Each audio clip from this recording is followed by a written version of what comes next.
हाँ जी, तो next topic है हमारे पास कोऑर्डिनेशन कॉम्प्लेक्सेस और कंपाउंड्स। अब जी ये क्या चीज़ है? कोऑर्डिनेशन कंपाउंड्स या कॉम्प्लेक्स किसको कहते हैं? कोऑर्डिनेशन लफ्ज नज़र आ रहा है, राब्ता कोऑर्डिनेट कर रहा है। अब ये जाहिर सी बात है, ये एक में तो नहीं होगा ना, दो या दो से ज़्यादा चीज़ें होंगी जिनके बीच में जो है वो राब्ता होगा, कनेक्शन होगा, कोऑर्डिनेशन होगी ना। अब ये कौन सी दो चीज़ें हैं? हम कहते हैं कि जी यहाँ पे हमारे पास जो हम राब्ता देख रहे हैं वो किसके बीच में देख रहे हैं? वो राब्ता हम देख रहे हैं मेटल्स के बीच में, ठीक है। किसके बीच में देख रहे हैं? मेटल्स के बीच में और लिगेंड्स के बीच में। अब लिगेंड्स मैं आपको पहले बता चुकी हूँ क्या होते हैं। लिगेंड्स हमारे पास क्या होते हैं जी? इलेक्ट्रॉन्स डोनेट करते हैं। अब लिविस हमारे पास साइंटिस्ट थे जी, उसने एसिड बेस कॉन्सेप्ट दिया था। उसने कहा था कि एसिड्स वो होते हैं जो क्या करते हैं, जो इलेक्ट्रॉन्स को एक्सेप्ट करते हैं। क्या करते हैं? एक्सेप्ट करते हैं। और बेस क्या होते हैं? जो इलेक्ट्रॉन्स को, बेस क्या होते हैं जी? जो इलेक्ट्रॉन्स को डोनेट करते हैं। अब एक देने वाला है और एक क्या है जी? लेने वाला है। तो दोनों के बीच में क्या हो रहा है? बॉन्ड बन रहा है ना, कोऑर्डिनेट बॉन्ड बन रहा है दोनों के बीच में। किसके बीच में बन रहा है? लिविस एसिड के बीच में और लिविस बेस के बीच में। किसके बीच में? एसिड और लिविस बेस के बीच में। तो इसको हम क्या कहते हैं? ऐसे कंपाउंड्स को हम कहते हैं कोऑर्डिनेशन कॉम्प्लेक्सेस या कोऑर्डिनेशन कंपाउंड्स, हम इनको कहते हैं जी।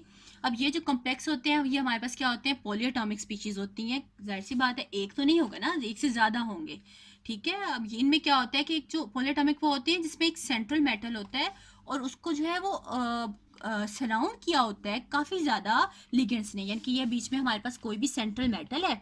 अब इसको यहाँ से लिगेंड्स ने यहाँ से भी सराउंड किया हुआ है, यहाँ से भी लिगेंड ने सराउंड किया हुआ है, यहाँ से भी किया हुआ है, यहाँ से भी लिगेंड ने सराउंड किया हुआ है।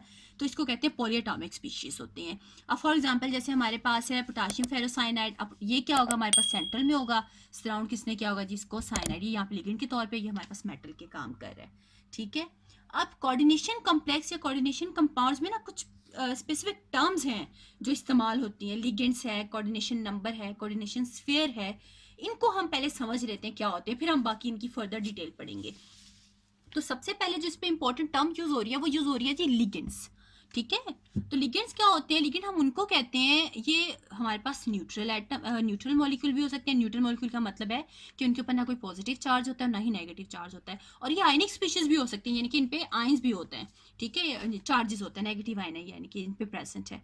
तो अब लिगेंड्स क्या है हमारे पास? ये न्यूट्रल मॉलिक्यूल भी हो सकते हैं, एटम भी हो सकते हैं। ये क्या करते हैं? ये सेंट्रल एटम के साथ अटैच हुए होते हैं, ठीक है। और क्या बनाते हैं जी? एक बॉन्ड बनाते हैं, ठीक है। कौन क्या है जी? कौन से कंपाउंड होंगे वो? फिर उन्हें हम कहेंगे ये हमारे पास कोऑर्डिनेशन कंपाउंड है। ये अभी हम थोड़ी देर पहले मैंने आपको बताया कि किस तरह होते हैं। सेंट्रल एटम होता है, ठीक है, वो इलेक्ट्रॉन जो है वो एक्सेप्ट करने वाला होता है। लिगेंड क्या होता है? इलेक्ट्रॉन डोनेट करने वाला होता है। तो ऐसे स्पीशी को हम क्या कहते हैं? उन्हें हम लिगेंड्स कहते हैं। कुछ एग्जांपल देखते हैं लिगेंड्स की। जैसे हमारे पास है अभी मैंने बात की कि न्यूट्रल मॉलिक्यूल भी हो सकते हैं और आयंस भी हो सकते हैं, ठीक है। न्यूट्रल मॉलिक्यूल्स में क्या कौन सी एग्जांपल है? हमारे पास अमोनिया है, वाटर है, इथाइलिन अमाइन है। ये क्या काम करते हैं? ये यहाँ पे लिगेंड के तौर पे काम कर रहे होते हैं। ये इनके पास इलेक्ट्रॉन्स होते हैं, ये इन रिच स्पीशीज होती हैं, इलेक्ट्रॉन को डोनेट कर सकती हैं। और नेक्स्ट अगर हम आयंस की बात करते हैं तो क्लोराइड आयंस है, CN नेगेटिव है, NO2 नेगेटिव हमारे पास आयंस है। ये भी क्या है? हमारे पास लिगेंड के तौर पे काम कर रहे हैं। अच्छा, आयंस में मैंने यहाँ पे नेगेटिव लिखा, भाई पॉजिटिव क्यों नहीं लिखा? वो पॉजिटिव इसलिए नहीं लिखा कि वो इलेक्ट्रॉन डेफिशिएंट है, जिसके खुद के पास कमी है वो खुद क्या देगा। तो हमने लिगेंड क्या होते हैं? जो इलेक्ट्रॉन इनरिच होते हैं, जो इलेक्ट्रॉन्स को डोनेट करते हैं, इसलिए हमने यहाँ पे एनाइंस लिखा। नेगेटिव आयन का मतलब क्या है? कि इनके पास क्या है जी? इलेक्ट्रॉन्स वाफर मिकदार में प्रेजेंट है, ठीक है, इनके पास इलेक्ट्रॉन्स हैं, ठीक है। तो अब हमारे पास जो लिगेंड्स हैं, अब वो लिगेंड्स पे हमारे पास फर्दर हमने उनकी टाइप्स उनको फर्दर क्लासीफाई किया हुआ है, ठीक है। अब लिगेंड्स हमारे पास क्या होते हैं? इनको दो तरह से हमने क्लासीफाई किया हुआ है। पहली टाइप होती है मोनोडेंटेट लिगेंड, या इसको क्या कहते हैं? यूनिडेंटेट। मोनो का मतलब भी एक होता है और यूनि का मतलब भी एक होता है, ठीक है। अब इसका मतलब क्या है? कि वो लिगेंड्स हमारे जो सेंट्रल एटम के साथ सिर्फ एक कोऑर्डिनेशन बॉन्ड बना रहे हैं, इनके सिर्फ एक बॉन्ड बना रहे हैं। और एक बॉन्ड कैसे बनता है? जब 1 इलेक्ट्रॉन पेयर दिया जाता है। 1 इलेक्ट्रॉन पेयर, जो 1 इलेक्ट्रॉन पेयर डोनेट करेगा वो क्या कहलाएगा जी? वो कहलाएंगे मोनोडेंटेट, ठीक है। जैसे फॉर एग्जांपल हमारे पास है क्लोराइड आइंस है, NO2 नेगेटिव है, Br नेगेटिव है, OH नेगेटिव है, ये हमारे पास क्या होते हैं, ये हमारे पास मोनोडेंटेट होते हैं। इनकी सेंट्रल एटम के साथ सिर्फ एक सिंगल बॉन्ड बनाया हुआ है, इन्होंने एक इलेक्ट्रॉन पेयर दिया हुआ है। वाटर है, अमोनिया है, सारी इसकी एग्जाम्पल है। अब पॉलीडेंटेट क्या होते हैं? पॉलीडेंटेट वो होते हैं जो दो या दो से ज्यादा यानी कि है डोनर एटम्स हैं। दो या दो से ज्यादा डोनर एटम का मतलब क्या है कि दो इलेक्ट्रॉन्स पेयर दे सकते हैं या दो से ज्यादा भी इलेक्ट्रॉन पेयर्स दे सकते हैं, उसको क्या कहते हैं? पॉलीडेंटेट कहते हैं। अब पॉलीडेंटेट को हमने फर्दर क्लासिफाई किया हुआ है। सबसे पहले बाइडेंटेट, बाई का मतलब होता है टू, ठीक है। तो ये वो लिगेंड्स है हमारे पास, ये दो डोनर एटम है। क्या है हमारे पास? दो डोनर एटम है, यानी कि दो, अब एक ये डोनर एटम है हमारे पास और एक ये डोनर एटम है। ये क्या कर रहे हैं? दो इलेक्ट्रॉन पेयर्स दे रहे हैं। कहीं पे लिखा होगा टू डोनर एटम और कहीं पे लिखा होगा टू इलेक्ट्रॉन पेयर डोनेटर, एक ही बात है, जाहिर सी बात है, एक डोनर हमारे पास एक इलेक्ट्रॉन पेयर दे रहा है, तो इन्हें हम क्या कहते हैं? ये बाइडेंटेट होते हैं। इसकी एग्जांपल हमारे पास है हाइड्रोजन, ये क्या है? एक और एक दो एटम है, दो इलेक्ट्रॉन पेयर दे रहे हैं, ठीक है। अब नेक्स्ट हमारे पास ऑक्सीलेट, ऑक्सीलेट में क्या होता है? ऑक्सीजन जो होते हैं हमारे पास एक ये और एक ये दो एटम है, ये इलेक्ट्रॉन दो इलेक्ट्रॉन पेयर दे रहे होते हैं। नेक्स्ट हमारे पास बाइडेंटेट की एग्जांपल आ जाती है बाइपेरिडीन, ठीक है, यानी कि दो पेरिडीन है, एक ये और एक ये। तो यहाँ पे भी ये देखो, एक ये एटम है और ये एक एटम है, दो क्या कर रहे हैं? दो इलेक्ट्रॉन पेयर दे रहे हैं। ट्राइडेंटेट का मतलब क्या है जी? ऐसे एटम जो क्या करते हैं जी, थ्री जो है वो डोनर एटम होते हैं। यहाँ पे देखिए हमारे पास एक स्ट्रक्चर में एक ये है हमारे पास डोनर एटम, एक ये है हमारे पास डोनर एटम और एक ये एटम है, यानी कि तीन हमारे पास डोनर एटम क्या दे रहे हैं? तीन इलेक्ट्रॉन पेयर दे रहे हैं। क्या दे रहे हैं? थ्री इलेक्ट्रॉन पेयर्स दे रहे हैं। नेक्स्ट हमारे पास टेट्राडेंटेट, टेट्रा होते हैं फोर डोनर एटम जो डोनेट करते हैं फोर इलेक्ट्रॉन पेयर्स।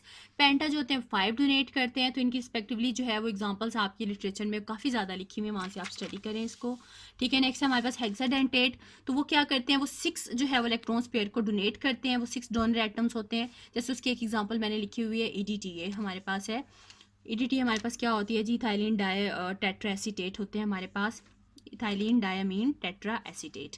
यहाँ पे क्या होते हैं? ये सिक्स होते हैं। यहाँ पे चलें सिक्स काउंट करते हैं इसके एटम, एक दो, एक ये नाइट्रोजन, एक ये, दो ऑक्सीजन। ये देखो यहाँ पे नेगेटिव चार्ज है, यहाँ पे भी ये भी इलेक्ट्रॉन डोनेट है, ये भी कर सकता है, ये भी और ये भी। टोटल कितने हो गए? 1 2 3 4 5 और 6। यहाँ पे क्या है? सिक्स डोनर एटम है, यानी कि आप कितना जा रहे हैं? सिक्स इलेक्ट्रॉन्स पेयर डोनेट हो रहे हैं। तो इनको क्या कहते हैं? लिगेंड्स। हमारे पास ये इलेक्ट्रॉन डोनर स्पीशीज होती हैं और मेटल से क्या क्या होता है जी? सराउंड हुए होते हैं। नेक्स्ट जो टर्म यूज होती है कोऑर्डिनेशन कॉम्प्लेक्स में, वो इस्तेमाल होते हैं कोऑर्डिनेशन नंबर्स। कोऑर्डिनेशन नंबर्स का मतलब ये होता है कि कितने लिगेंड्स अटैच हैं मेटल के साथ डायरेक्टली, उन्हें कोऑर्डिनेशन नंबर कहते हैं बस।